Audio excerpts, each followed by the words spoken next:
you can go ahead and introduce yourself. Hey guys, Eric here, Nomadic Fanatic. I'm down here, Grants Pass, Oregon, boondocking, and ran into somebody who recognized me and just want to say hi.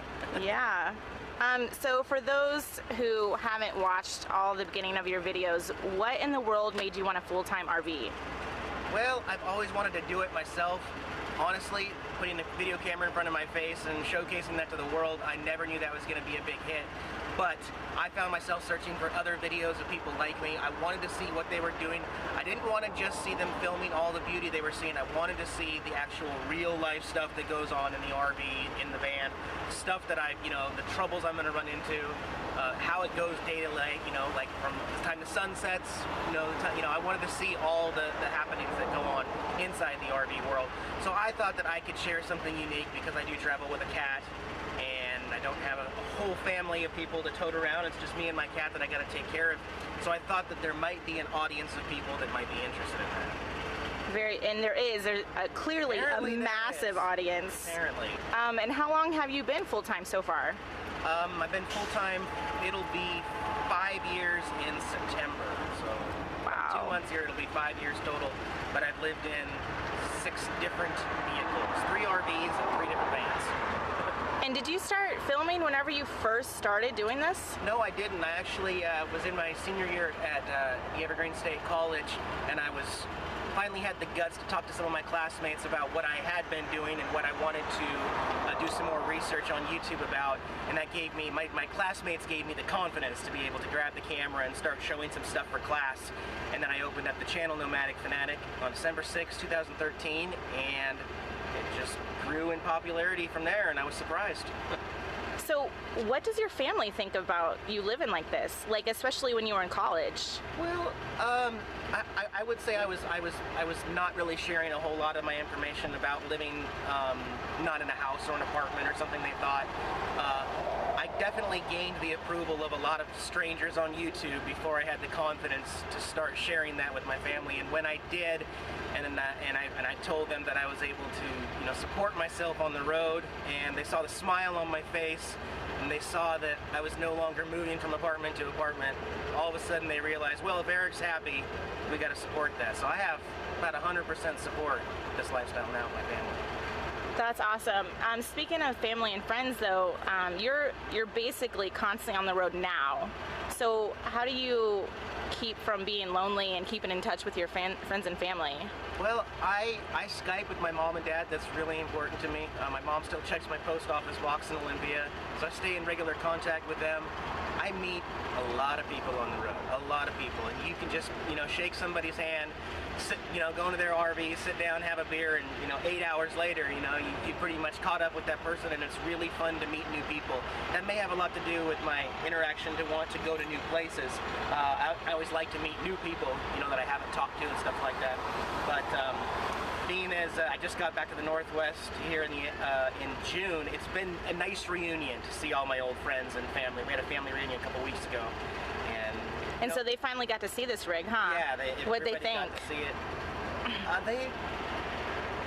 They missed the RV because many of them saw the RV a year ago, and it's hard to explain the circumstances. I'm happy that Campervan Kevin allowed me to use the van this entire time. Otherwise I wouldn't have a vehicle back home, but it was always my intention to get back in another RV, and so I always consider the van life a temporary thing, but it's really been exciting and fun to build it my way. When I don't have friends and family around, though, I've got plenty of stuff in the RV. I mean, I've got TV, I've got video game system with 44 Nintendo 64 games up there. I've got dish satellite TV with 290 channels, satellite dish on the roof, and I've got a big old folder of DVDs if I can't get any service somewhere. So, I mean, yes, definitely you have a lot of stuff to entertain you. Yeah. For sure. Yep. So are you always boondocking, or are you ever at campgrounds? It depends. I like free campgrounds, so I like to utilize BLM land and DNR land up in the Northwest. If it's a piece of dirt and I'm going to park, I don't really see the difference in paying $35 as opposed to just utilizing, the free land there. So I don't like to be hooked into electricity. I don't like having water and sewer on site. I would rather just be a little more remote place. I look for that, but there's always a time where you need a refresher. You know, you need to get some more water. You may need to dump your chemical toilet, recharge your batteries because you were in the shade. So, you know, RV parks and state campgrounds can be a nice break once a week to kind of recharge and do some laundry and, you know, kind of clean up somewhere where it's a little more appropriate. When I'm in an RV, I probably do it more than once a week, maybe like 2 times a week. But in the van, this van is more set up for like stealth camping. I can park it anywhere and just sleep over. Unless people like me recognize you and bother you. Right. Hey, wake up in there! Yeah. And you have solar, so you don't really have to worry about too much going on electricity-wise anyways. As long as I'm not parked under a tree or the sun's not out for 4 days. And you already went through how many RVs that you went, but have you, previous to being full-time, did you own any RVs? I mean, because you were a college student, so did you have any RV experience before becoming full-time? No, actually, what had happened was I had an apartment in Aberdeen with an ex-girlfriend, and we decided to go in halves on an older RV for recreational use. So that was really my first taste of RV life, was, you know, going camping in an RV. I loved it. She didn't like it so much. I loved it so much that I had actually considered doing it myself. And when we lost the house and broke up, I ended up buying my first RV, which is a '79 Toyota Dolphin. Had lots of problems, but that was my first experience living full-time, and I jumped into it. No looking back, there was nothing I could do about it. So ever since then, just trying to improve, I guess. Right. So what are your plans? Are you planning on traveling for the rest of your life since you've been doing it like this, or are you going to get on an apartment eventually? I think that I'm always going to have the nomadic blood inside of me, that passion to want to move all the time. I see myself in an RV. What I don't know for sure is, you know, where I'll be career-wise or what vehicle I'll be in. Or what kind of videos I'll be making. Maybe I'll branch off YouTube and cut out the middleman and, you know, make educational videos and put advertisements on myself. But as far as, I don't think I could plan down. Even when people offer me a week's stay at their property in my RV, I turn it down eventually because I gotta see new scenery. It's really weird. So you've been actually quite a few places since Washington. What are some of your favorite places you've been so far? Places? Yeah, just towns, cities, whatever. Yeah, I don't know. I think I'm in Oregon right now, and Oregon was one of my favorite cities the last time I toured around. I stayed in Florida for 3 months when I was down there. I was working on the RV and getting some stuff done, and I was there when it wasn't hot. I thought it was really nice, but I'm more of like a mild climate type person, so that's why I'm trying to be more of a snowbird and stuff like that. I still, on my trips and all the places I've seen and enjoyed in the States, there never was a place where I said I could settle down here. This could be home. So that goes kind of in part with what we were talking about earlier. I always got to be on the move, but I think the whole West Coast is a really beautiful place, especially the coast. I mean, it's way different than right here where we're at right now. You go there and it's 25 degrees cooler. That's more like me. For sure. Do you care if we give a quick show of your house? Yeah, help yourself there. Your house? Yep. So we've got his fridge right here, and this whole thing you built yourself, huh? Mm-hmm. Yep. And this houses basically all your electronics. This was just an empty compartment when I got it. Now it's got deep cycle batteries on the bottom, charge controller, inverter. The brains. And then here is your bed. Is this it's kind of messy right now. Is that a full? It's a twin bed right there. Oh, it's a twin. Yeah, that's right. Two-tone mattress. Air conditioner's in the back window back there. Toilet in the back corner. Microwave, coffee maker. Can't forget Jax's litter box. Yeah. Does Jax mainly sleep with you or sleep wherever? Yeah, Jax will sleep in the bed all night long. When we travel, he has 2 favorite positions. He will use his co-pilot seat up here in the window. I remember you making that. Odd looks to people as we drive, or he'll actually try to lay in my lap and make me hold him with one hand and one hand on the steering wheel, which I don't like, but once he gets up there, I can't chase him down while I'm driving, so he gets away with it sometimes. Yeah. He stays close to me all the time. Yeah, you have some pretty amazing tips on your YouTube channel. I started watching you a little over a year ago, and we have definitely utilized a lot of those tips, but everyone should definitely check out Nomadic Fanatic. If you're not already a fan of his page, subscribe to him, and then go back and check out some of his really good tips. He hasn't always had a van, so he had a Class C and before I might this. not always have a van in the future. Yeah, so check him out and get some of those tips that you can't get from me, because I'm not as stealthy as him. So thank you so much, Eric. Hey guys, so first I want to apologize for the quality of the video of what I did with Eric. It was a very, very busy Walmart, and I have basically just a cheapy Samsung camcorder and that I bought from Walmart a long time ago, so I don't really have a lot of techie stuff, nor am I educated enough on video editing to drown out the background noise. So I do apologize about how crappy the video was, but I thought it was really cool that I got to meet him.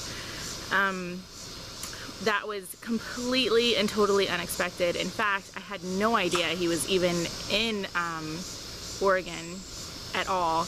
Last video I had seen was like a week prior, and I think he was in Washington. So, and sometimes I just get really behind on all the people that I watch on YouTube, so I really didn't have a clue exactly where he was, nor was it really a big issue, because I had stuff that I was dealing with and traveling across the country myself. So we had planned to stop way farther down, like a couple hours past that Walmart, but we ended up getting a really late start, and we just circled back around and went to that Walmart because we were all exhausted. In the morning, we went to go get donuts at Walmart, and his van was literally parked not too far from ours, and it's a very, very recognizable van, especially if you've seen his videos at all. The little red stripe is very easy to spot, and even a big crowd. But I creepily knocked on his van with my family as we were walking into Walmart to get donuts, and just introduced myself and introduced my husband and kids, and he was totally cool about it. He was fine, and he wasn't cranky at all, and he was just really nice about it.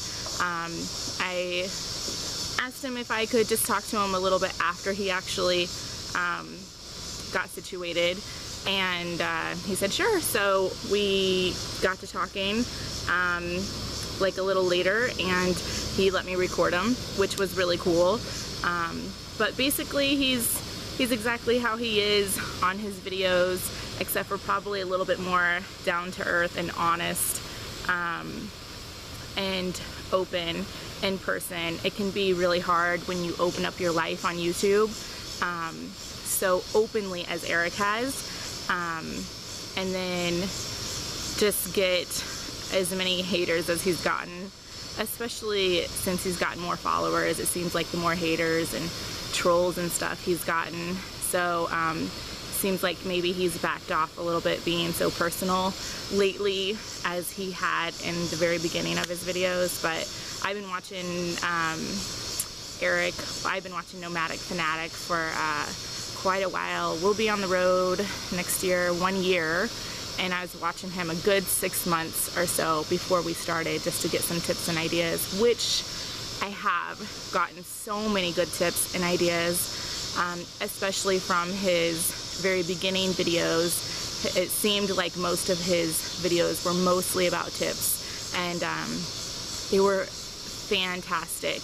And now his YouTube channel has definitely gotten into a more of a vlog, which is really, really cool, but it seems like the more tips he gives to people, the more tips people, the more that people just abuse that, and just like go rat him out and tell on him, which is absolutely ridiculous. I feel really bad for him about that, but this is also something that as a YouTube blogger or anything like that, that we all know.